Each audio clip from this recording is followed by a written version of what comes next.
একটি সঠিক সিদ্ধান্ত তোমার জীবনের মোড়কে ঘুরিয়ে দিতে পারে। সো সর্বদা ট্রাই করবে সঠিক সিদ্ধান্ত নেওয়ার জন্য।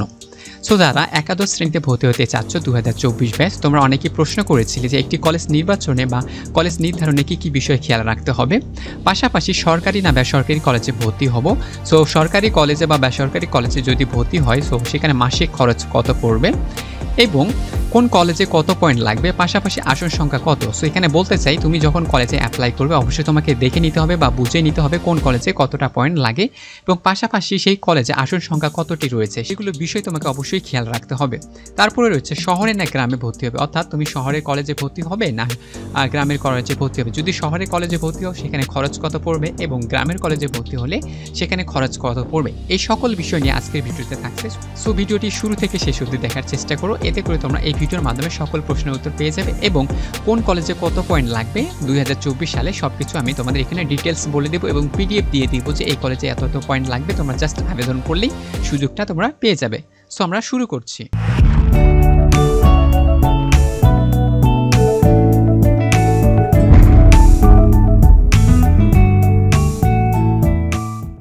সো কলেজ নির্বাচনে বা কলেজ নির্ধারণে কী বিষয় খেয়াল রাখতে হবে। সো এখানে আমি একটি কথা বলতে চাই, একটি কলেজ নির্বাচনে বা একটি কলেজ নির্ধারণে প্রথম যে কথাটা আসে সেটা হচ্ছে কলেজের পরিবেশটা কেমন, অর্থাৎ কলেজের পরিবেশটা এখানে কেমন সেটা হচ্ছে ইনডোর এবং হচ্ছে আউটডোর। অর্থাৎ কলেজের পরিবেশটা কেমন, ইনডোরের কথা বলতে আমরা ভিতরের কথাটা বোঝাচ্ছি এবং আউটডোর বলতে আমরা বাইরের কথাটা বোঝাচ্ছি। সো ইনডোরের পরিবেশ বলতে হচ্ছে তুমি যে কলেজে ভর্তি হবা সেই কলেজের পরিবেশটা কেমন, সেখানে বেঞ্চ সংখ্যা কেমন রয়েছে, তারপরে হচ্ছে বসার মতো জায়গা ঠিক আছে কিনা, আলো বাতাস চলাচল করে কিনা এবং মনোযোগ সহকারে পড়াশোনায় মনোযোগ দেওয়া যায় কিনা, এগুলো হচ্ছে ইনডোরের পরিবেশ। এবং আউটডোরের পরিবেশটা হচ্ছে এমন হবে তুমি যেখানে পড়বা সেই কলেজের আশেপাশে কোনো দোকানপাট আছে কিনা, অর্থাৎ যখন টিফিন দিবে সেখানে আমাদের বা ব্রেক করবে তো সেইখানে আমরা যখন কি করব একটা নাস্তা খাওয়ার ব্যবস্থা আছে কিনা, অথবা সেটা রাস্তার আশেপাশে কিনা, অথবা শহর থেকে কতটা দূরে। যদি শহরের কাছাকাছি হয় তখন দেখা যাবে অনেক সাউন্ড হয়, আর যদি শহরের একটু দূরে হয় তাহলে দেখা যাচ্ছে সাউন্ডটা আসবে না।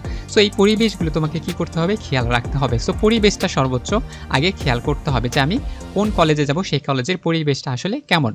তারপরে আসি যে কলেজ থেকে বাসার দূরত্বটা কত, অর্থাৎ তুমি যে কলেজে ভর্তি হতে চাচ্ছ সেই কলেজের বাসা থেকে দূরত্বটা কত। যদি দূরে হয় অনেক সময় দেখা যায় ক্লান্ত হয়ে যাবা, কারণ প্রতিনিয়ত কলেজে দূরে হলে সেখানে যাওয়া আসার অনেক ব্যাপার রয়েছে। যদি তুমি গাড়িতে করে যাও সেখানে খরচের ব্যাপার রয়েছে, আবার তুমি যদি হেঁটে যাও সেখানেও অনেক ক্লান্ততা চলে আসে। সো সেই ক্ষেত্রে পড়াশোনা একটা মনোযোগের ব্যাপারটা খুব তাড়াতাড়ি আসে না। বাট সেটা যদি কাছাকাছি হয় তাহলে দেখা যাচ্ছে তোমার প্রতিনিয়ত কলেজে যেতে অনেক ইচ্ছা করবে, পড়াশোনায় মনোযোগ হবে এবং যাতায়াত খরচেরটাও একটু কম পড়বে। সো এটা হচ্ছে দ্বিতীয় নম্বর পয়েন্ট ছিল। এবং তৃতীয় নম্বর পয়েন্টটা আমরা যদি দেখি যে কলেজের টিচাররা কেমন, অর্থাৎ এখানে কলেজের টিচাররার কথা বলতে আমরা এখানে বুঝিয়েছি যে কলেজের টিচারদের ব্যবহার কেমন রয়েছে ছাত্রছাত্রীদের সাথে, অথবা তারা টিচার স্টুডেন্টদের সাথে খুব মিশুক কিনা, এই বিষয়গুলো তোমাকে খেয়াল রাখতে হবে। অর্থাৎ তোমাদের সাথে তারা ফ্রেন্ডলি আচরণ করছে কিনা, এই বিষয়গুলো তোমাকে যখন খেয়াল রাখবে তোমার পড়াশোনা মনোযোগ দিতে পারবে। তারপরে দেখো যে কলেজের পূর্ব বছরের রেজাল্টটা কেমন, অর্থাৎ তুমি যে কলেজে ভর্তি হবে অবশ্যই সেই কলেজের রেজাল্টগুলো তোমাকে অবশ্যই খেয়াল করতে হবে। অর্থাৎ পূর্ব বছরের কী রেজাল্ট রয়েছে তোমাকে দেখতে হবে যে এই ক্লাস থেকে পারফরমেন্স, অর্থাৎ এই কলেজ থেকে পারফরমেন্স কেমন হচ্ছে, বা আমি যেই কলেজে ভর্তি হতে চাচ্ছি অবশ্যই আমি এখানে ভর্তি আমার লাইফে কোনো ইনহ্যান্স অর্থাৎ ইমপ্রুভ আসবে কি না, তারপরে সেই লাইফটাকে আমি চেঞ্জ করতে পারবো কি না সেই কলেজে গিয়ে। সো আমি একটি বলছি যে তোমার একটা সঠিক সিদ্ধান্তের মাধ্যমে তুমি কী করতে পারবা। সো আমি বলেছি যে একটা সঠিক সিদ্ধান্তের মাধ্যমে তুমি তোমার লাইফটাকে চেঞ্জ করতে পারবা। তুমি যদি একটা সঠিক সিদ্ধান্ত নাও তাহলে তোমার এই লাইফটাকে পরিবর্তন হয়ে যাবে। তোমার এই একটা সিদ্ধান্ত, কেননা একটা প্রতিষ্ঠান 50% তোমার লাইফটাকে পরিবর্তন করতে তারা সহায়তা করে থাকবে, বাকি 50% হচ্ছে তোমার কাছে, তুমি তোমার লাইফটাকে কত দূরে নিয়ে যেতে চাও। তারপরে দেখো যে কলেজের শিক্ষা ব্যবস্থা বা পদ্ধতিটা আসলে কেমন, অর্থাৎ তুমি যেখানে পড়বা বা পড়াশোনা করতে চাচ্ছ সেই কলেজের শিক্ষা ব্যবস্থাটা আসলে কেমন, সেখানে অ্যাক্টিভিটিস বা এক্সট্রা অ্যাক্টিভিটিস রয়েছে কিনা বা একটা এক্সট্রা কারিকুলাম রয়েছে কিনা, এই বিষয়গুলো খেয়াল রাখতে হবে। তারপরে হচ্ছে সেই শিক্ষা ব্যবস্থা তোমার জন্য একঘেয়েমিতে আনবে কি না, বা কতটা পরিশ্রম করতে হবে, কতটা চাপ দিবে তারা, এই বিষয়গুলোকে কী করতে হবে, খেয়াল রাখতে হবে। কেননা তুমি জানো যে তোমার স্ট্রেংথস বা তোমার হচ্ছে উইকনেসগুলো তুমি জানো, তোমার স্ট্রেংথ জানো, তারপর তোমার হচ্ছে উইকনেস তুমি জানো যে তোমার কোথায় উইকনেস রয়েছে, তোমার স্ট্রেংথস কোথায় রয়েছে। সো এই বিষয়গুলো জেনেই তোমাকে অবশ্যই সিদ্ধান্ত নিতে হবে তুমি কোন কলেজটা চয়েস করবে। তারপরে রয়েছে কলেজের মাসিক ও বার্ষিক খরচ কত তা বহন করতে সক্ষম কিনা, অর্থাৎ তুমি যে কলেজে ভর্তি হতে চাচ্ছ সেই কলেজে কলেজের মাসিক বা বাৎসরিক খরচটা কত সেটা তোমার পরিবার বহন করতে পারবে কিনা সেটা অবশ্যই তোমাকে আগে ভাবতে হবে। যদি তোমার পরিবার সেই খরচটা বহন করতে পারে অবশ্যই তুমি সেই কলেজে ভর্তি হতে পারো।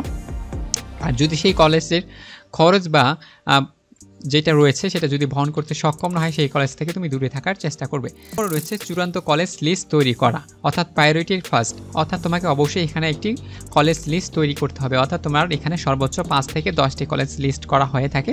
সো তুমি কি করবা, বাসায় বসে একটা খাতায় সুন্দর করে 5 থেকে 10টি কলেজের নাম লিখবা। অর্থাৎ তুমি যেখানে যেখানে ভর্তি হতে চাচ্ছ সেই কলেজের নামগুলো তুমি কি করবা, সিরিয়াল করে লিখে নেবা। লিখে কারণ এখন প্রায়োরিটি ফার্স্টটা বলতে, প্রায়োরিটি ফার্স্টটা হচ্ছে কিভাবে অ্যাপ্লাই করবে সেটা আমি পরবর্তী স্লাইডে বলছি। তো কলেজ লিস্ট কিভাবে তৈরি করা যায় তার একটি আমি উদাহরণ অর্থাৎ এক্সাম্পল আমি এখানে দিয়ে রেখেছি। এটাই হচ্ছে বাস্তবতা। তোমাদের এইভাবেই কি করতে হবে, কলেজ চুজ করতে হবে। সো প্রথমে বলতে চাই মোট কলেজ সংখ্যা রয়েছে 5 থেকে 10টি, অর্থাৎ তোমার সর্বনিম্ন কলেজ সংখ্যা হচ্ছে 5টি এবং সর্বোচ্চ কলেজ সংখ্যা হচ্ছে 10টি। তুমি সর্বনিম্ন কলেজ 5টি নির্বাচন করতে পারবে এবং সর্বোচ্চ হচ্ছে 10টি নির্বাচন করতে পারবে। এখন কথা হচ্ছে কিভাবে নির্বাচন করবে। দেখো, তুমি যে কলেজে ভর্তি হতে চাচ্ছ বা তোমার যে কলেজটা সর্বোচ্চ ভালো লাগে বা সবচেয়ে বেশি ভালো লাগে সেই কলেজটাকে কী করবে, প্রথমে লেখার চেষ্টা করবে বা প্রথমে দিয়ে রাখার চেষ্টা করবে। তারপরে ওই কলেজে যদি চান্স না হয় বা এমন একটা ভয় তোমার ভিতর কাজ করে তাহলে তুমি কি করবে, দ্বিতীয় একটি কলেজ চুজ করবে। সেই দ্বিতীয় কলেজটি তারপরে সাজিয়ে রাখবে। দ্বিতীয় কলেজটি না হলে তারপরে আরেকটি কলেজ চুজ করবে যেই কলেজে তোমার ভর্তি হওয়ার সম্ভাবনা বেশি, সেটি হচ্ছে তৃতীয় কলেজ দেবে। তৃতীয় কলেজে যদি না হয় তাহলে তোমাকে আরেকটি কলেজ চুজ করতে হবে, সেটা হচ্ছে চতুর্থ কলেজ। এবং চতুর্থ কলেজেও যদি না হয় তাহলে এভাবে পঞ্চম কলেজ। আর এভাবে তুমি মোটামুটি সর্বোচ্চ 10টি কলেজ চুজ করতে পারো। সো আবারও বলতে চাই, যে কলেজটি তোমার সবচেয়ে বেশি ভালো লাগে বা ভর্তি হতে খুব ইচ্ছুক রয়েছে সেই কলেজটি তুমি কী করবে, চয়েস করবে এবং পছন্দ করার তালিকায় রেখে দেবে। এবার আসো কোন কলেজে কত পয়েন্টের চান্স হবে। সো আমি এখানে একটা গ্রাফ তৈরি করেছি, দেখো সেটি হচ্ছে কলেজ নির্বাচন সাধারণত 3টি পর্যায়ে হয়ে থাকে। একটা বিভাগীয় শহর, একটা হচ্ছে জেলা শহর, আর একটা উপজেলা অথবা গ্রাম পর্যায়ে যেটা বলা হয়ে থাকে। সো বিভাগীয় শহরে সবসময় একটা হচ্ছে টার্গেট থাকে। এখানে সর্বদাই সবাই পড়াশোনা করতে চায়, ভালো স্টুডেন্ট যারা রয়েছে তারা টার্গেট করে যে তারা বিভাগীয় শহরে কী করবে, পড়াশোনা করবে।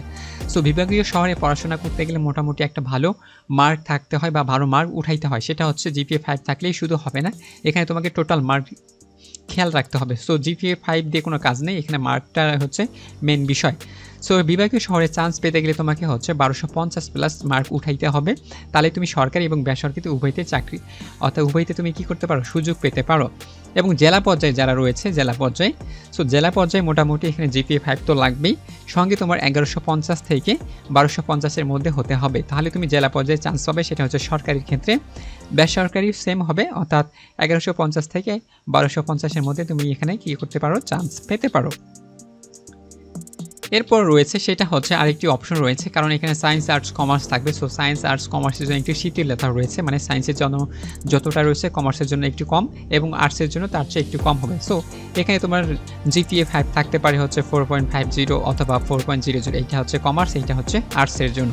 আর হচ্ছে সায়েন্সের জন্য হচ্ছে 5.00, সঙ্গে তোমাকে অবশ্যই হচ্ছে টোটাল মার্ক বেশি থাকতে হবে। সো এখানে বেসরকারি তো সেম ক্যাটাগরি থাকবে, সেটা হচ্ছে 4.50 এবং হচ্ছে 3.50 এবং হচ্ছে 3.3, কারণ বেসরকারি কলেজগুলো একটু কম লাগে, সেটা হচ্ছে জেলা পর্যায়ে। আর যারা হচ্ছে উপজেলা পর্যায়ে বা গ্রাম পর্যায়ে ভর্তি হতে চায় তারা হচ্ছে সরকারিতে চান্স পেতে গেলে তোমাকে অবশ্যই 4.00, সেটা সায়েন্সের ক্ষেত্রে, এবং হচ্ছে কমার্সের ক্ষেত্রে হচ্ছে 3.50 এবং হচ্ছে আর্টসের ক্ষেত্রে 3.00 লাগবে। সো এগুলো হচ্ছে কলেজে মোট নাম্বার, অর্থাৎ কোন কলেজে কীভাবে আবেদন করলে তুমি চান্স পাওয়ার প্রবাবিলিটি পাবো। এবার ছাড়াও আমি তোমাদের একটা পিডিএফ দিব, সেই পিডিএফের মাধ্যমে তুমি জানতে পারবে যে কোন কলেজে তোমাকে কতটা পয়েন্ট তারা কী করবে, অ্যালাউ করবে এবং কতটা আসন ফাঁকা রয়েছে। তোমার আসন দেখে তুমি সেই কলেজটা নির্বাচন করবে, ঠিক আছে। সো ডিয়ার স্টুডেন্ট, আমরা এখানে দেখতে পাচ্ছি সরকারি না বেসরকারি কলেজে ভর্তি হবে, আর ভর্তি হলে এখানে মাসিক খরচ কত পড়বে। সো সরকারি কলেজে ভর্তি হলে মোটামুটি যে খরচটা হয় বেসরকারি কলেজে ভর্তি হতে গেলে তার চেয়ে একটু দ্বিগুণ হয়ে থাকে। সো আমরা এখন দেখব যে সরকারি কলেজে ভর্তি হতে গেলে কতটা খরচ হয়। সো সরকারি কলেজগুলো সাধারণত বিভাগীয় শহর ও জেলা শহরে বেশি হয়ে থাকে, আর এখানে খরচের পরিমাণটা একটু বেশি হয়ে থাকে। সো মাসিক বা বাৎসরিক খরচ কম হয়, লেখাপড়ার পরিবেশ ভালো থাকে, অর্থাৎ এখানে পরিবেশ মোটামুটি খুব ভালো থাকে, এখানে পড়াশোনা করার জন্য একটা মনোরম পরিবেশ পাওয়া যায়, বিভিন্ন ধরনের সুযোগ সুবিধা বেশি থাকে, অর্থাৎ সরকারি কলেজে তুমি বিভিন্ন ধরনের সুযোগ সুবিধা বেশি পাবে। সেখানে উপবৃত্তি থেকে বিভিন্ন আরও সুযোগ সুবিধা তুমি বেশি পেয়ে যাবে। তারপর হচ্ছে বিসিএস টিচার রয়েছে, অর্থাৎ এখানে যারা পড়াশোনা করান তারা হচ্ছে বিসিএস ক্যাডার রয়েছেন, অর্থাৎ বিসিএস ক্যাডার মানেই হচ্ছে বাংলাদেশের সর্বোচ্চ শিক্ষা ক্যাডার থেকে তারা রয়েছে। সো তাদের আন্ডারে যদি পড়াশোনা করি তাহলে পড়াশোনাটা মোটামুটি ভালো একটা ফলাফল পাওয়া যায়। শিক্ষার্থীদের সাথে শিক্ষকের সম্পর্ক ভালো হয়, অর্থাৎ শিক্ষা ব্যবস্থা মোটামুটি বেশ ভালো। এখানে মূল্যায়ন এবং সম্মান পাওয়া যায়, অর্থাৎ যারা সরকারি কলেজে পড়াশোনা করেন তারা মূল্যায়ন এবং সম্মান পেয়ে থাকেন। সো এখন কথা হচ্ছে উপজেলা বা গ্রাম পর্যায়ে তাহলে খরচ কত পড়বে। সো উপজেলা বা গ্রাম পর্যায়ে যে কলেজগুলো রয়েছে তুলনামূলকভাবে শহরের তুলনামূলকভাবে কিছুটা খরচ কম, কেননা এখানে যাতায়াত নেই, তারপরে হচ্ছে এখানে হচ্ছে মেসে থাকতে হয় না, এখানে বাসা থেকে পড়াশোনা করা যায়, যার জন্য খরচটা একটু কিছুটা কম পড়বে। এখন স্টুডিয়ার স্টুডেন্ট তোমরা এবার দেখতে পাচ্ছ বেসরকারি কলেজ। সো বেসরকারি কলেজ সাধারণত সরকারি কলেজের তুলনায় একটু খরচ বেশি হয়ে থাকে, এখানে মাসিক বা বাৎসরিক খরচ বেশি হয়ে থাকে। লেখাপড়ার পরিবেশটাও মোটামুটি ভালো, সুযোগ সুবিধা কম, এখানে সুযোগ সুবিধা কম পাওয়া হয়ে থাকে। বিসিএস বা ভালো মানের টিচার থাকে না, তবে থাকতেও পারে, বেশি ব্যতিক্রম অবশ্যই রয়েছে। সো কেননা এখানে বিসিএস টিচার থাকে না, তারা হচ্ছে মাস্টার্স অনার্স করার পর এখানে তারা সুযোগ পায় এবং তারা পড়াশোনা দিয়ে থাকে। সো এখানে বিসিএস সম্ভাবনা হওয়ার কম থাকে। তারপর হচ্ছে শিক্ষার্থীদের সাথে শিক্ষকের সম্পর্ক মোটামুটি ভালো বলা চলে, অর্থাৎ এখানে তেমন খুব একটা খারাপও বলা চলে না। তারপর হচ্ছে শিক্ষা ব্যবস্থা কেমন, শিক্ষা ব্যবস্থা ভালো, অতিরিক্ত ক্যারিকুলাম করতে হয়, একটু সম্মান কম পাওয়া যায়, অর্থাৎ খুব কম সম্মান পাওয়া যায়। বলা হয় যে বেসরকারি কলেজ পড়লে খুব একটা কম সম্মান পাওয়া যায়, যতটা সরকারি কলেজে পড়লে খুব ভালো সম্মান পাওয়া যায়। সো একটি নোট রয়েছে, সেটা হচ্ছে ব্যতিক্রম থাকতে পারে, পরিবেশ ভেদে আলাদা আলাদা হয়। অর্থাৎ এই যে তথ্যগুলো আমি দিয়েছি এই তথ্যগুলো পরিবেশ ভেদে আলাদা আলাদা হতে পারে, কেননা প্রত্যেকটা মানুষই ব্যতিক্রম রয়েছে, প্রত্যেকটা প্রতিষ্ঠানও ব্যতিক্রম রয়েছে। সো আমরা দেখব এবং পরবর্তীতে আমাদের কি কি করণীয় রয়েছে। কোন কলেজে কত পয়েন্ট লাগবে, পাশাপাশি আসন সংখ্যা কত, এবং কোন কলেজে কোন কোন বিষয় পড়ানো হয়, এই বিষয়গুলো অবশ্যই তোমার মাথার ভিতর রাখতে হবে কলেজ চয়েস করার সময়। একটা কথা বলি, তোমার পয়েন্ট যত থাকবে তুমি সেইভাবে একটা কলেজ চয়েস করবে, পাশাপাশি সেই কলেজে কতটা আসন রয়েছে অবশ্যই তোমার মাথার ভিতর রেখে সেই চিন্তা ভাবনা নিতে হবে। এবং তুমি কোন কোন সাবজেক্টে পড়াশোনা করতে চাচ্ছ বা কোন বিষয়গুলো নিয়ে পড়াশোনা করতে চাচ্ছ, সেই বিষয়গুলো সেই কলেজে পড়াশোনা করাচ্ছে কিনা সেই বিষয়ে অবশ্যই ধারণা দিতে হবে। কেননা এক সময় দেখা যায় যে তুমি সহজ বিষয় নিয়ে পড়াশোনা করতে চাচ্ছ, কিন্তু সেই কলেজে সেই সহজ বিষয়গুলো পড়ানো হচ্ছে না, অথচ তুমি সেই কলেজটা চুজ করে ফেলেছো, যার কারণে তোমার জীবনে ভর্তি একটা ভুল সিদ্ধান্ত হতে পারে। সো ভুল সিদ্ধান্ত যেন না হয় সেই বিষয়ে তোমাদের অবশ্যই খেয়াল রাখতে হবে। সো আমি তোমাদের এখন পিডিএফটা দেখাবো। স্টুডেন্ট তোমরা এখানে দেখতে পাচ্ছ যে কোন কলেজে ভর্তি হতে কত পয়েন্ট লাগে, পাশাপাশি সেই কলেজের সিট সংখ্যা কত রয়েছে। সো এই পাশে দেখা যাচ্ছে সিট সংখ্যা এবং এই পাশে রয়েছে জিপিএ, অর্থাৎ কত পয়েন্ট লাগবে। সো এগুলো হচ্ছে একটা ভর্তির আবেদন যোগ্যতা। অবশ্যই আমি এখানে সমগ্র বাংলাদেশের একটি পিডিএফ দিয়েছি, আমি অবশ্যই ডেসক্রিপশনে এই পিডিএফ লিঙ্কগুলো দিয়ে দেবো, তোমরা সেই ডেসক্রিপশন থেকে এই পিডিএফগুলো তোমরা সংগ্রহ করবে। এখানে আমি সমগ্র বাংলাদেশের কলেজে কোন কলেজে কত পয়েন্ট লাগবে এবং সেই কলেজের সিট সংখ্যা কতটি রয়েছে সেগুলো অবশ্যই তোমরা কালেক্ট করবে এবং কলেজ চুজ করার জন্য প্রিপারেশন নেবে। এবং যদি ভিডিওটি ভালো লেগে থাকে অবশ্যই চ্যানেলটি সাবস্ক্রাইব করে পাশে থাকবে এবং আমার চ্যানেলের পক্ষ থেকে সকল ধরনের আপডেট তোমাদের কাছে পৌঁছে যাবে। So thank you very much.